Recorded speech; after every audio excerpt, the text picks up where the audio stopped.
नमस्कार दोस्तों, आपका स्वागत है आपके यूट्यूब चैनल शांति निकेतन में। आज हम यूजीसी नेट हिंदी साहित्य के तहत आज हम अंतिम उपन्यास पढ़ेंगे धरती धन नापना, जो कि जगदीश चंद्र माथुर द्वारा लिखा गया है। बहुत ही बेहतरीन उपन्यास है। दलित जीवन की त्रासदी पर रचा गया यह उपन्यास है। तो आज इसके हम सारांश को देखेंगे, इसके महत्वपूर्ण तथ्यों को देखेंगे एक सरल विश्लेषण के माध्यम से। तो इसके सारांश पे थोड़ी सी अगर चर्चा कर लेते हैं, उसके बाद उसके महत्वपूर्ण तथ्यों पर। सारांश इसका है, दरअसल इस उपन्यास में दो गांवों का चित्रण है। पंजाब के दो गांव हैं, एक है घोड़ेवाहा और दूसरा है रलहन। ये दो गांव हैं जिनका लेखक ने चित्रण किया हुआ है और दोनों ही लेखक के बहुत करीब हैं ये गांव। एक लेखक का खुद का गांव है और एक लेखक का ननिहाल है। जो घोड़ेवाहा गांव है वो लेखक का जन्मस्थली है, यहाँ इनका जन्म हुआ था। पंजाब के होशियारपुर ज़िले में है ये। और रलहन जो है वो उनका ननिहाल है। वहाँ पे लेखक ने जो दलितों की त्रासदी भरी ज़िंदगी को देखा था, रलहन में, घोड़ेवाहा में जो रहने वाले भूमिहीन किसान थे, मजदूर थे, सदियों से अत्याचार सहते, जुल्म सहते चले आ रहे, जो चमादड़ी नामक अलग बस्ती में रहने वाले चमार समुदाय के जो लोग थे, जो दलित वर्ग के लोग थे, उनकी ज़िंदगी को जब इन्होंने देखा जगदीश चंद्र माथुर जी ने, तो यह बहुत व्याकुल हो गए थे।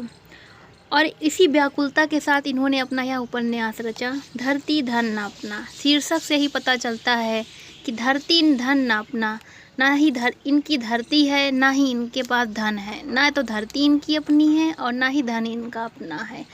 इसलिए इस उपन्यास का इन्होंने नाम रखा है धरती धन नापना।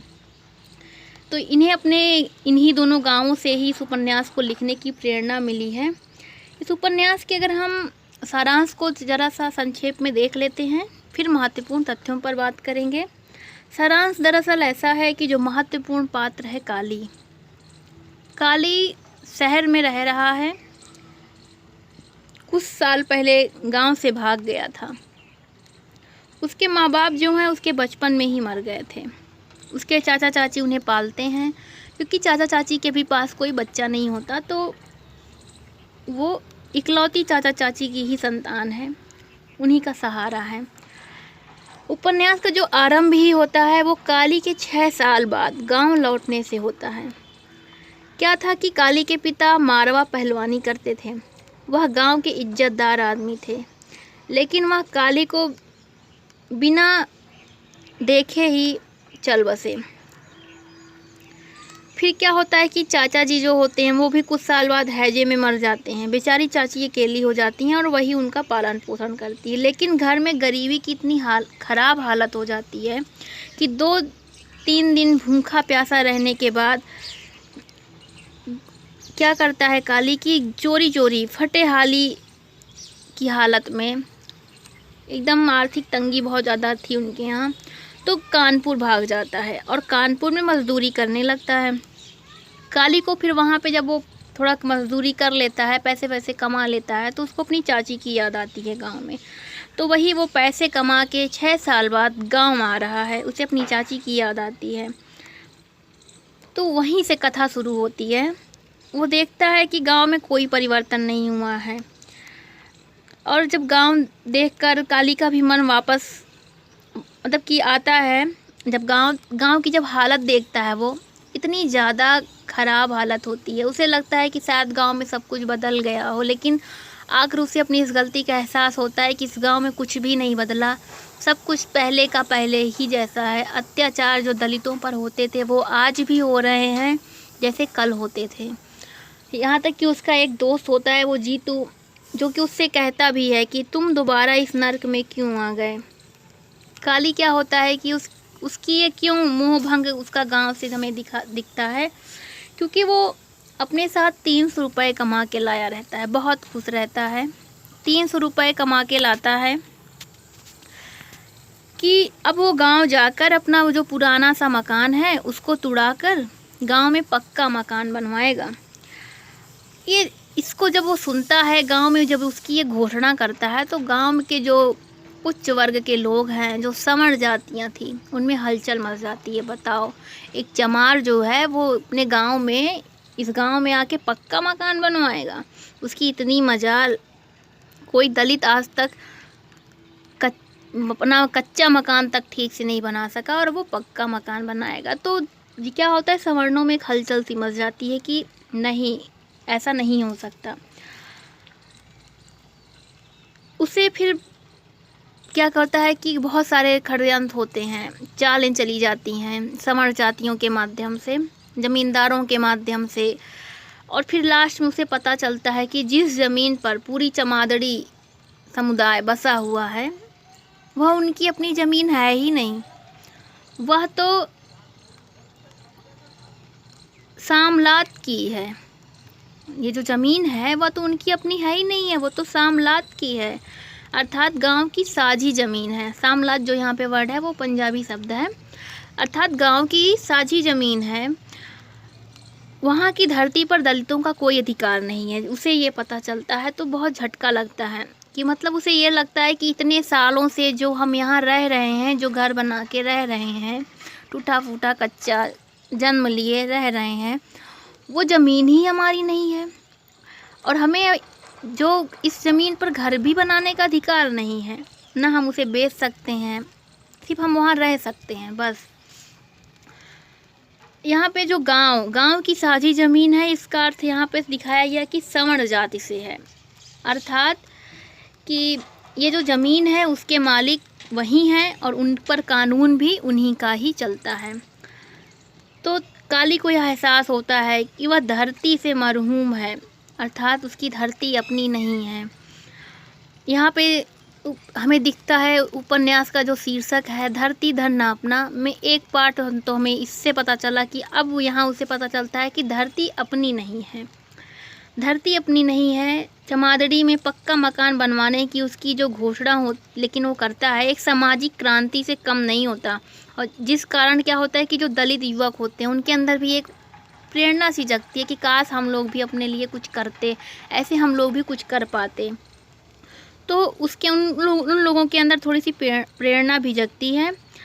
ये लोग होते हैं गांव के, जो कुछ चमार युवक होते हैं, एक हैं लालू पहलवान होते हैं, न्यायप्रिय व्यक्ति हैं, और कुछ अन्य कारण होते हैं जिनके कारणों से कुछ और लोग हैं, पादरी अचिंत राम और डॉक्टर बिशनदास। ये दो लोग, इतने सारे लोग काली के प्रशंसक बन जाते हैं उसकी सामाजिक क्रांति पर। वहीं जबकि दूसरी तरफ चौधरी हरनाम सिंह जैसे जो बड़े लोग होते हैं, चौधरी हरनाम सिंह, हरदेव जैसे दमनकारी चौधरी, और मंगू चमार जो कि चौधरियों के अर्ध गुलामी के कारण जीता है, अर्ध गुलामी करता रहता है, गुलाम उनका बना हुआ है। तो मंगू जैसे चमार और जो हर चौधरियाँ थे, वो सब, उन सारे लोगों को काली का जो ये आत्मसम्मान होता है वो बहुत खटकता है। उन्हें लगता है कि एक चमार हो के इतना स्वाभिमान है उसके अंदर, तो वो सब उसके स्वाभिमान को गिराने की पूरी साजिश रचने लगते हैं। मंगू जो है उससे काली का बहुत बार झगड़ा होता है। एक तो उसकी इस घोषणा के कारण ज़मींदार उसके खिलाफ हो जाते हैं, और मंगू जो होता है वो ज़मींदारों का चमचा होता है, इस कारण झगड़ा होता है। दूसरा क्या होता है कि मंगू की बहन होती है ज्ञानो जो होती है वो मंगू को पसंद करती है, और ज्ञानू जो होती है वो काली को पसंद करती है, और काली भी जो है वो ज्ञानो को पसंद करता है, क्योंकि ज्ञानो जो है वो भी एक निर्भीक साहसी लड़की है, और उसे ऐसे ही लोग पसंद हैं जिनके अंदर अपना आत्मसम्मान हो। तो उसे काली बहुत अच्छा लगता है जब वो काली की घोषणा सुनती है, और धीरे धीरे पसंद करने लगती है, और काली भी उसे पसंद करता है। इस वजह से भी मंगू की बहुत बार लड़ाइयाँ होती है काली की। चौधरियों का जो लड़का होता है हरदेव, वो कबड्डी का खेल होता रहता है, एक बार तो क्या करता है, काली का कूला ही तोड़ देता है। छज्जू शाह होते हैं जो कि उसके चाचा के क्या बोलते हैं कि तुम्हारे चाचा का इतना तो रुपया मेरे ऊपर बकाया था, इतना पैसा तुम्हारे चाचा को मुझे देना था, तो तुम वो नहीं है तो तुम दो।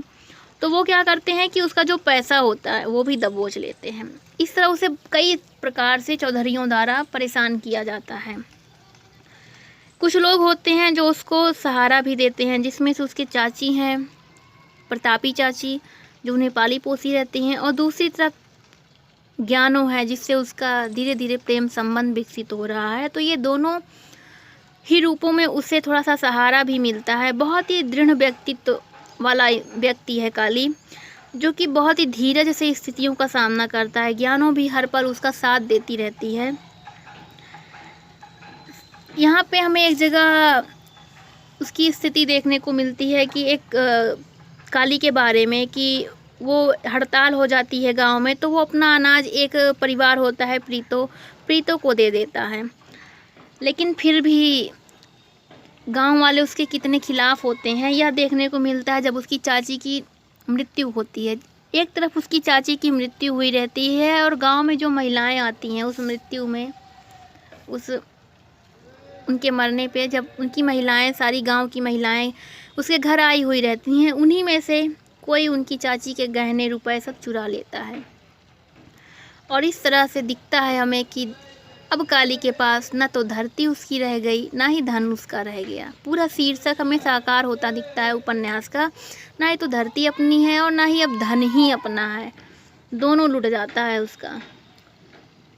काली का कभी कभी हमें दुर्बल पक्ष भी उपन्यास में देखने को मिलता है कि जब उसकी चाची बीमार होती हैं तो पहले तो वो दवा वगैरह कराता है, लेकिन बाद में जब वो ठीक नहीं होती तो मोह भी होता है उसका कि किसी तरह ठीक हो जाए, तो वो झाड़ फूंक कराने लगता है। अंधविश्वास भी हमें देखने को मिलता है उपन्यास में।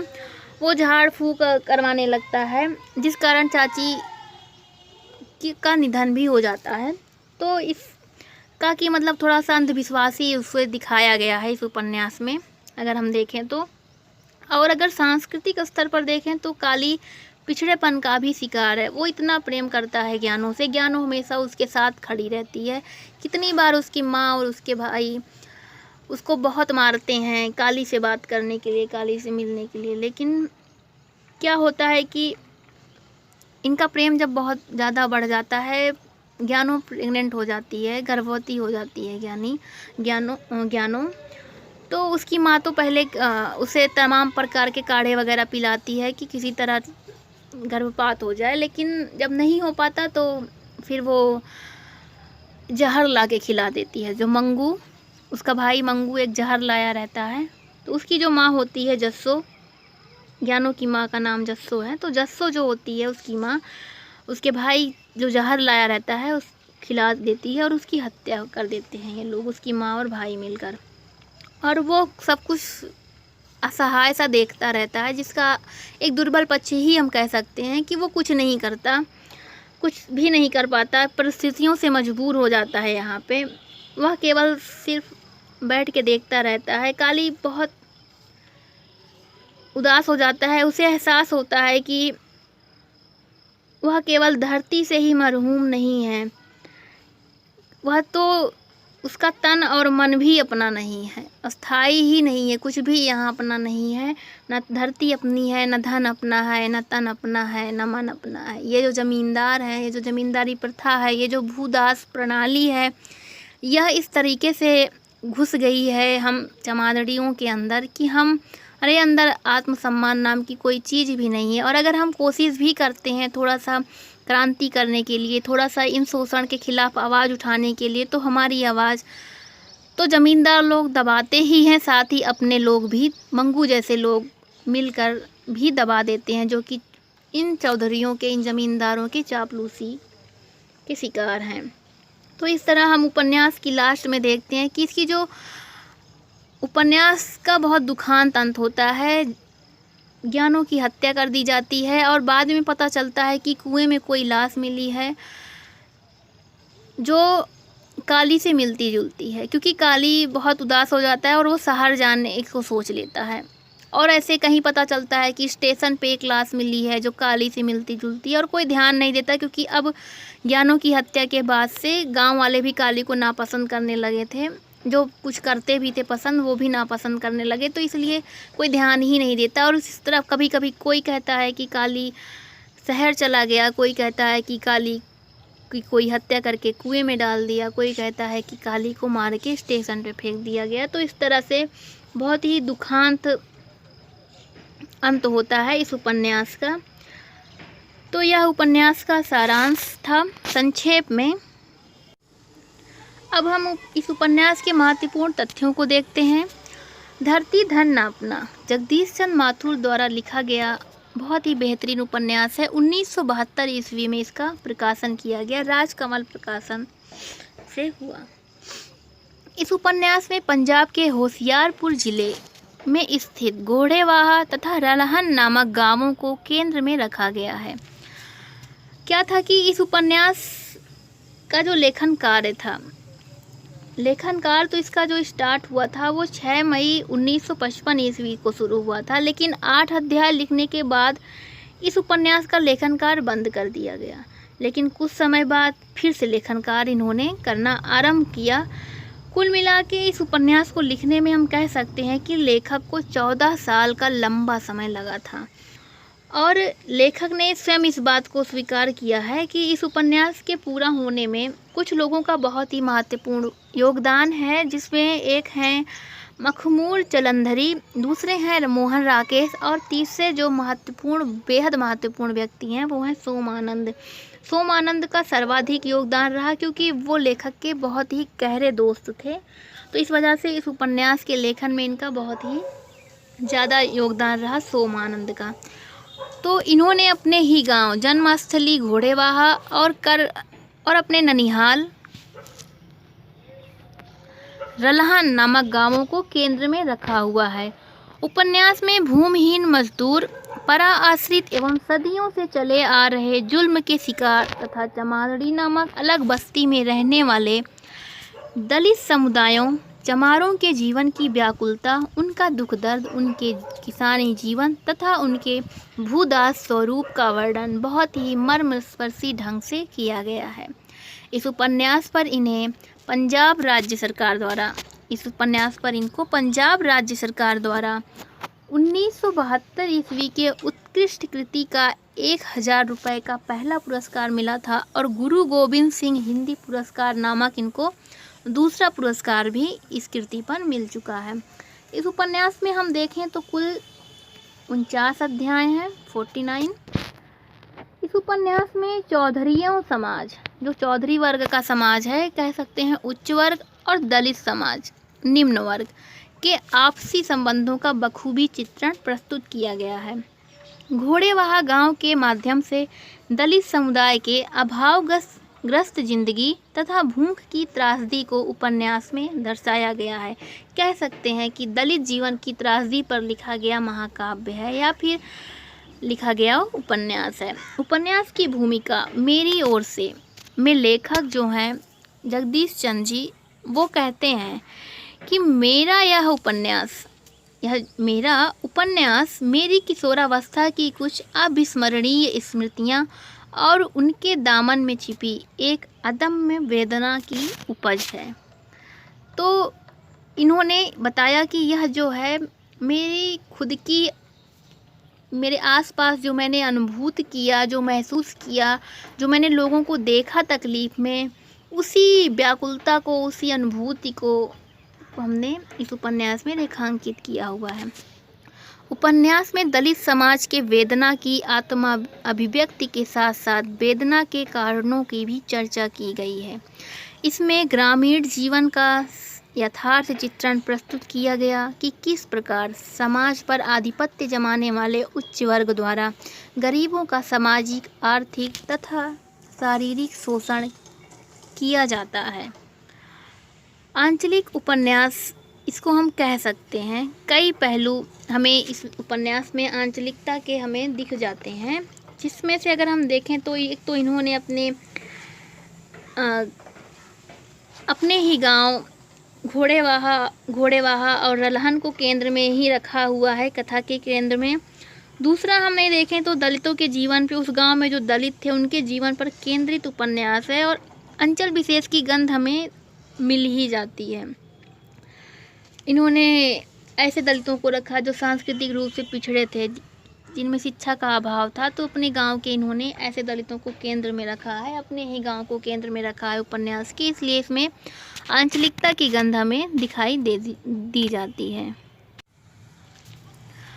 आगे हम देखें तो गांव के हरिजनों तथा मजदूरों के प्रति किए जाने वाले अपमानजनक व्यवहार, अन्यायपूर्ण बर्ताव का चित्रण, बात बात पर विभिन्न प्रकार की गालियों से उनका संबोधन जो किया जाता है, उसका चित्रण इस उपन्यास में किया गया है कि कैसे निम्न वर्गों को, कैसे दलित समुदाय को, कैसे चमार वर्ग को, जो बड़े वर्ग हैं, जो बड़े लोग हैं, चौधरी लोग हैं, जो सवर्ण जातियां हैं, ब्राह्मण, क्षत्रिय जो जातियां हैं, वो कैसे गालियां दे देकर उनको बुलाती हैं, उनका संबोधन करती हैं, उसका चित्रण किया गया। उनका जो अपमानजनक व्यवहार उनके प्रति किया जाता है, उसका चित्रण इस उपन्यास में बखूबी किया गया है।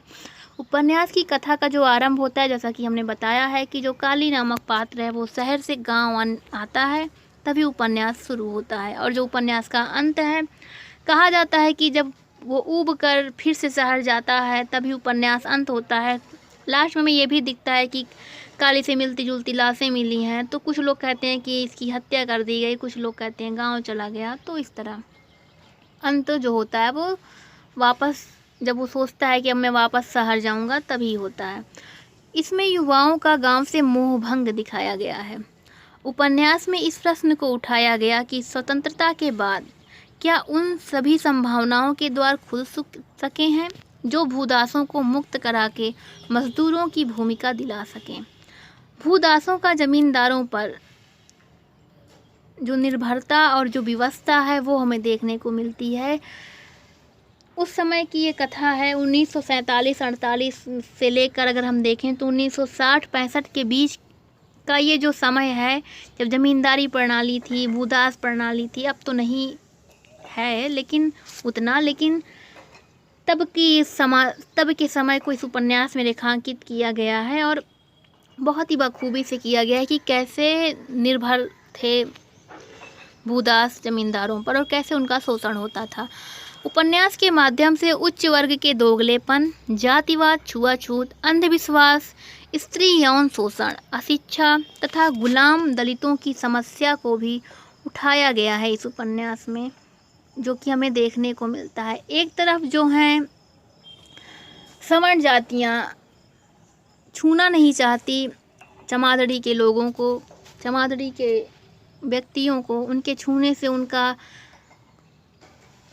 धर्म नष्ट हो जाएगा, उन नल छू लेंगे तो नल अपवित्र हो जाएगा, उन्हें छू लेंगे तो पवित्र। लेकिन वही सवर्ण जाति के लोग जब इन्हीं चमादड़ी की स्त्रियों को गलत नज़र से देखते हैं, उनके साथ गलत व्यवहार करते हैं, तो इस तरीके का प्रश्न हमें दिखता है कि सवर्ण जातियों पर बहुत ही अच्छे ढंग से इन्होंने उठाया हुआ है कि कैसे एक दोहरी सोच, दोगलापन के अंदर दिखाई देता है। सामंती व्यवस्था तथा सामंती सोच किस तरह समाज पर हावी रहकर दलितों का शोषण करती है, बहुत ही मर्मस्पर्शी ढंग से दिखाया गया है। दलित वर्ग में व्याप्त आपसी ईर्ष्या, घृणा जैसे भाव भी हमें दिखते हैं, जो कि मंगू के रूप में हमें दिख सकता है। भारतीय सामाजिक व्यवस्था की कटु सच्चाइयों तथा विचारात्मक मतभेदों का भी वर्णन किया गया है। इसमें मार्क्सवाद तथा यथार्थवाद का स्वर भी हमें दिखाई देता है, क्योंकि जगदीश चंद्र माथुर पर मार्क्सवाद से ये प्रभावित थे और इसलिए इन्होंने यथार्थ का चित्रण मार्क्सवादी प्रभाव में किया है, तो ये हमें उपन्यास में दिखता है। महाजनी संस्कृति तथा पूंजी और स्वामित्व के आग्रह का भाव दर्शाया गया है। काली तथा ज्ञानों को हरिजनों के प्रतिनिधित्व के रूप में तथा पूंजीवादी वर्ग के खिलाफ आवाज़ उठाते हुए भी हम देख सकते हैं। जो काली और ज्ञानों हैं वो लड़ते हैं, लेकिन क्या करें, लास्ट में हार जाते हैं। काली तथा क्योंकि अपने ही उनके साथ नहीं देते उनका, इसी वजह से वो हार जाते हैं। काली तथा ज्ञानों के प्रेम की मार्मिक व्यंजना भी की गई, जिसके कारण बाद में ज्ञानों की हत्या भी हो जाती है। और इनकी जो प्रेम कहानी होती है वो जो जमींदारों के कारण, ज्ञानों की माँ और भाई के कारण सफल नहीं हो पाती। ये जो उपन्यास है अपने वस्तु कौशल की दृष्टि से एकदम नया उपन्यास है, जिसमें लेखक ने गांव के दलितों की सामाजिक स्थिति पर बड़ी बारीकी से विचार किया।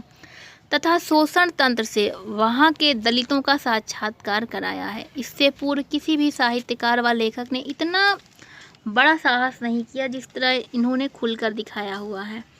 यह हम देखें तो यह जो उपन्यास है वो कई भाषाओं में इसका अनुवाद किया गया है, जिसमें से जर्मन, रूसी कई भाषाएं हैं जिसमें इसका अनुवाद किया गया हुआ है। यह जो उपन्यास है वह हिंदी भाषा में लिखा गया है, उर्दू से प्रभावित है, कह सकते हैं हिंदुस्तानी भाषा है। हिंदुस्तानी भाषा में यह उपन्यास लिखा गया है। इसके साथ ही हम देखें तो इस उपन्यास में अनेक चरित्र हैं, लेकिन अगर हम देखते हैं मेन जो पात्र हैं, मुख्य जो पात्र हैं, केंद्रीय पात्र, वो सर्वप्रथम अगर देखें तो काली और ज्ञानों का है। अधिकांश जो चरित्र हैं इस उपन्यास में वो वैयक्तिक ना होकर किसी समुदाय या वर्ग के प्रतिनिधि हैं। जैसे ज्ञानों और जो काली हैं वो दोनों शोषण दलितों के प्रतिनिधित्वकर्ता के रूप में, एक शोषण के खिलाफ आवाज़ उठाने के रूप में दिखाई देते हैं। मंगू जो है वो सामंती वर्ग के चापलूसों के वर्ग में है, और जो वहाँ के चौधरी लोग हैं वो हमें पूंजीवादी व्यवस्था तथा सामंती व्यवस्था से घिरे हुए दिखाई देते हैं। उपन्यास में पात्रों को माथुर जी ने बहुत करीब से देखा था, क्योंकि वो उन्हीं के गांव, उन्हीं के ननिहाल के थे, उन्हें महसूस किया था। माथुर जी कहते हैं, जगदीश चंद्र माथुर खुद कहते हैं कि घटनाओं और पात्रों के चयन में मुझे कतई दिक्कत नहीं हुई, क्योंकि इन्हें मैंने बहुत ही नज़दीक से देखा था। इस उपन्यास के पात्रों से मेरा गहरा संबंध था। हाँ, सवर्ण जातियों के पात्रों के बारे में कुछ दिक्कत जरूर हुई, क्योंकि उनका अपना एक विशाल समाज भी था। उनके पूरे अस्तित्व को पेश करने से उपन्यास के बिखर जाने का डर था, इसीलिए मैंने उनके जीवन का सिर्फ वही पक्ष लिया है जिसका हरिजनों के सामान्य जीवन से सीधा संबंध था। तो इस तरह से उन्होंने खुद पात्रों के बारे में बता दिया है कि मैंने खुद महसूस किया था, और सवर्ण जातियों में मैं सिर्फ उन्हीं पक्षों को उनके लिए हुए हैं जिनका हरिजन जातियों से संबंध था। अगर हम पात्रों में देखें तो मुख्य पात्र जो हैं वो काली और ज्ञानों हैं। काली के बारे में हमने देख ही लिए कि बहुत ही निर्भीक है, दयालु भी है, मदद करता है और सामाजिक क्रांति की घोषणा करता है किस तरह, लेकिन थोड़ी सी उसके अंदर उसका दुर्बल पक्ष भी है, लड़ नहीं पाता अंत में, सांस्कृतिक रूप से दुर्बल पक्ष है, थोड़ा अंधविश्वासी है।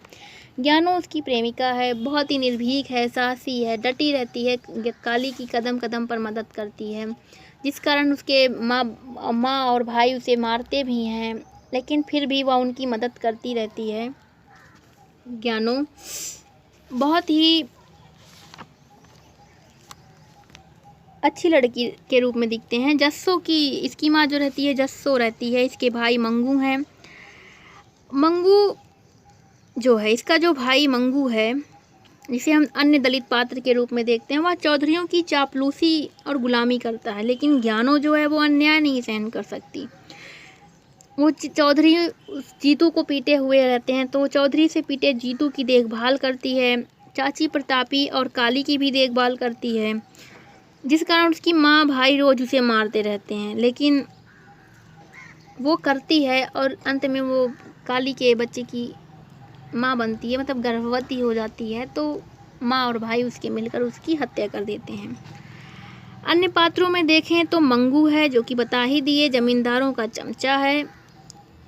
डॉक्टर बिशन दास जो हैं वो बोलते हैं कि ये जो मंगू है वो उन्हें ऐसे बोलते हैं कि एक काले पेड़ की तरह है जो अपनी मानवीय अस्मिता को चौधरियों को बेच चुका है।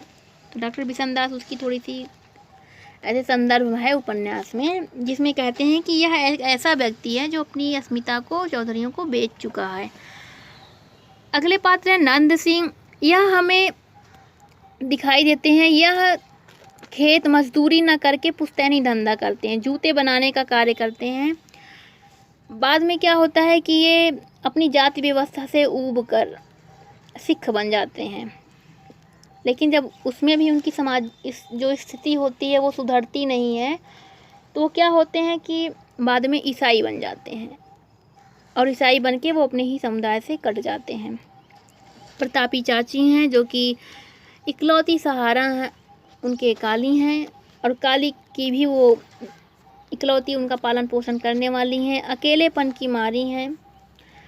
प्रीतो और निक्कू का परिवार भी हमें इस उपन्यास में दिखता है। निक्कू एक निठल्ला आदमी के रूप में दिखता है। 10-11 बच्चों का बाप है। घर चलाने के लिए प्रीतो काम करती है। उसकी पत्नी है। उसकी बेटी लच्छो कच्ची उम्र में ही चौधरियों के यहाँ जाकर काम करने लगती है और जिस कारण चौधरी के बच्चे चौधरी उसका यौन शोषण भी करते हैं। यहाँ तक उसकी माँ प्रीतो भी कई बार यौन शोषण का शिकार होती है। इस तरह से हम देख सकते हैं कि कैसे दलित जो स्त्रियां होती थी उनका ये जमींदार लोग यौन शोषण करते थे, उनका साथ दुर्व्यवहार करते थे।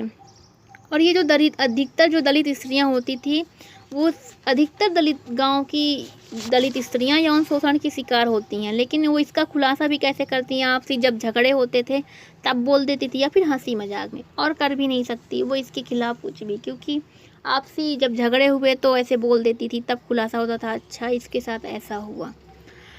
इस उपन्यास में अगले पात्र बाबा फत्तो और ताया बसंता हैं जो कि दलित समुदाय के प्रतिष्ठित बुजुर्ग के रूप में हमें दिखाई देते हैं, जो कि चमारों के लिए बाद में चौधरियों से बात करके पंचायत में हल निकालते हैं, उनके लिए थोड़ा सा उनकी मदद करते हैं चमारों की।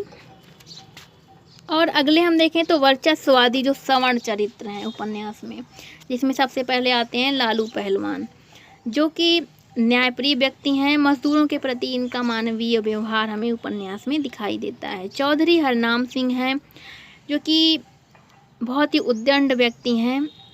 चौधरी हरनाम सिंह, हरदेव, चौधरी मुंशी, ये सारे लोग उच्च वर्ग, पूंजीवादी वर्ग और सामंती व्यवस्था के शोषक वर्ग के प्रतिनिधि के रूप में हमें दिखाई देते हैं।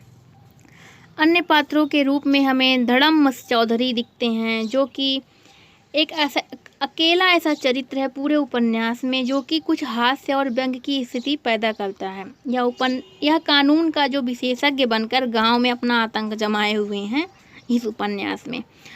अगले पात्र के रूप में हमें देखते हैं छज्जू शाह। छज्जू शाह जो हैं वो गांव के बनिया हैं। ये क्या करते हैं? चौधरी और दलितों दोनों को बराबर रूप से ठगते हैं, ब्याज देते हैं और समान रूप से दोनों की बाट लगाते हैं, दोनों को ठगते हैं। यह बनिया समुदाय के प्रतिनिधि के रूप में हमें दिखते हैं। अगले पात्र के रूप में हमें संत राम और पादरी अचिंत राम, ये दोनों क्या हैं कि धार्मिक समुदायों, सनातनी और आर्य समाज तथा ईसाई धर्म के प्रतिनिधि चरित्र के रूप में दिखते हैं। ये लोग अपने ही व्यवहार में पाखंडी और कपटी हैं। जो पंडित संत राम हैं वो दलितों से छुआछूत का व्यवहार करते हैं, लेकिन उनकी स्त्रियों पर उनकी बुरी नज़र होती है। तो ऐसे ये पंडित हैं संत राम। डॉक्टर बिशनदास और कॉमरेड टहल सिंह भी इस उपन्यास में हमें पात्र के रूप में दिखाई देते हैं, जो कि कम्युनिस्टों पर एक व्यंग चित्र के रूप में हमें दिखाई देते हैं, जो कि सुविधावाद भोगी हैं, मध्यम वर्गीय सुविधा भोगी हैं, जो कि सिर्फ किताबी रूप में कॉमरेड हैं। बहस करते हैं लंबी लंबी, लेकिन कुछ करते नहीं। कह सकते हैं इस उपन्यास के कुछ महत्वपूर्ण कथन है, जिसमें एक कथन है, गांव में चमार होना ही सबसे बड़ा पाप है, घोर लांछन है। 2 कौड़ी का मालिक काश्तकार अपने चमार को छठी का दूध पिला देता है। मुझे चमार शब्द से ही नफरत है, कोई मुझे चमार कहे तो गुस्सा आ जाता है।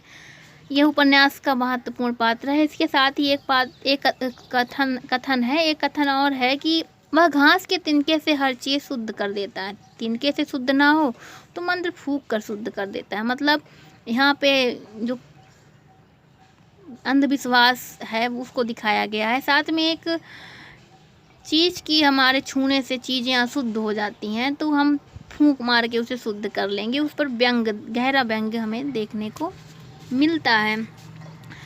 इस उपन्यास का जो कह सकते हैं अंत में सार जो है इस उपन्यास का, कि जो काली होता है, पैसे कमा कर आता है, अपनी आर्थिक स्थिति में सुधार कर लेता है। काली के रूप में एक दलित समाज को हम देख सकते हैं। तब भी उसकी आर्थिक स्थिति सुधरने के बाद भी सामाजिक स्थिति नहीं सुधरती, और सिर्फ सामाजिक स्थिति नहीं सुधरती तो जो उसकी बनी हुई आर्थिक स्थिति होती है वो भी खराब हो जाती है, क्योंकि इसके बदलाव को चौधरी स्वीकार नहीं करते। क्योंकि आर्थिक स्थिति बदलने से उनका मानना है कि जब आर्थिक स्थिति बदल गई तो इसका मतलब ये नहीं है कि उसकी दलित पहचान चली जाएगी, उसका चमार होना चला जाएगा, वो चमार नहीं कहलाएगा, वो है तो वो चमार ही कितना पैसा कमा ले। तो मतलब ये वाली जो भावना है वो सवर्णों में जो ये भावना है उस पर गहरा व्यंग है इस उपन्यास में। बहुत ही अच्छे तरीके से इस उपन्यास में दिखाया गया है इस बात को। तो इस तरह यह उपन्यास जो है वह इस तरह यह उपन्यास समाप्त होता है। अगर आपको हमारा यह वीडियो पसंद आया हो तो प्लीज़ लाइक, शेयर और सब्सक्राइब ज़रूर करें, कमेंट भी करें, दूसरों तक भी यह वीडियो पहुंचाएं, ताकि हो सकता है किसी को यह वीडियो पसंद आ जाए, किसी की मदद कर दे। तो अगर आपको हमारा यह वीडियो पसंद आए तो प्लीज़ कमेंट कीजिए, शेयर कीजिए, लाइक कीजिए। धन्यवाद।